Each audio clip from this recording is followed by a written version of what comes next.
Let's talk about limited liability partnerships, also known as LLPs. An LLP is just a general partnership where the partners receive some limited liability protection. The statutes vary from jurisdiction to jurisdiction. So exactly what type of limited liability protection the partners will receive depends on the statute in your jurisdiction. Read it carefully, but here we're just going to talk about the general approach and the things you should be looking for.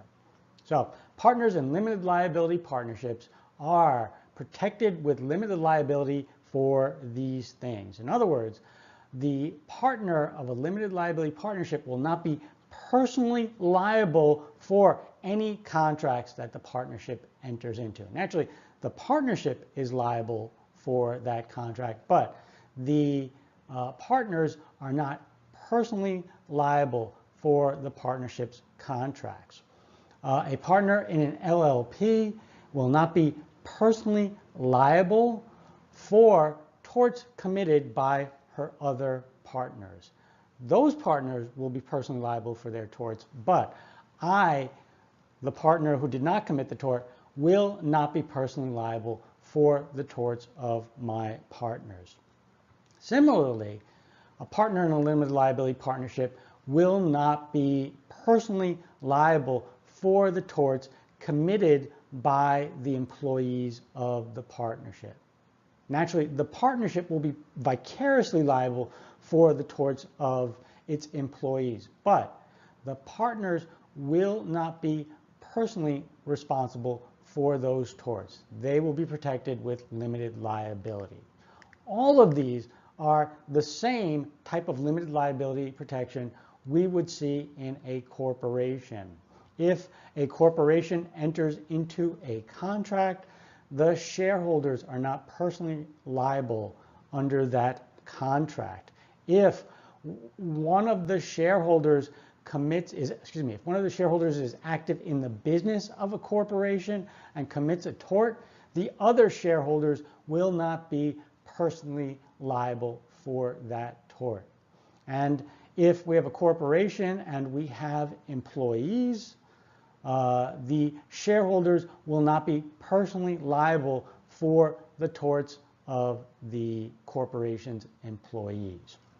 Now, partners in a limited liability partnership will not enjoy limited liability protection for these two items. Number one, her own torts.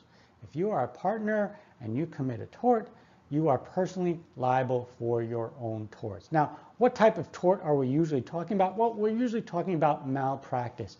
LLPs are usually professional services firms, law firms, CPA firms, and so the tort here we're talking about is malpractice. So if you are a partner in an LLP law firm, for example, and you commit malpractice, the partnership is going to be vicariously liable for your tort.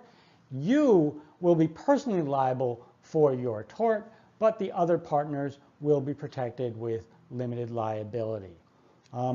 And finally, if you are directly supervising an employee and that employee commits a tort, you, the partner that is directly supervising that employee, will be liable personally for that tort. So, a partner being liable for her own torts under a limited liability partnership is the same as a shareholder who is active in the business of the corporation being liable for any tort that she commits in the conduct of the business. A partner in a limited liability partnership being liable for the torts of an employee that she is supervising is probably a little different than what we would see in a corporation. A shareholder that is active in the business of the corporation that is supervising an employee and the employee commits a tort, the shareholder is probably not vicariously liable for that employee's tort. In other words, the shareholder will receive limited liability protection in that situation. But there may be a cause of action for the tort of negligent supervision against that shareholder, as she was supervising the employee who committed the tort. All right, let's talk about limited liability partnerships and how you form limited liability partnerships. So remember, it is just a general partnership that makes a filing with the Secretary of State to obtain limited liability protection. So the rules about formation of general partnerships also apply here. 2 or more persons carrying on as co-owners of a business for profit. Then, to become a limited liability partnership, you have to file this form with the Secretary of State. It's called a Statement of Qualification. Let's talk about the legal consequences of becoming a limited liability partnership. So it's basically the same rules as the general partnership, except for the limited liability protections. Partners share equally in the profits and losses. Partners share equally in management, and partners have equal voting rights. These are the default rules. You can change any of these rules in the partnership agreement.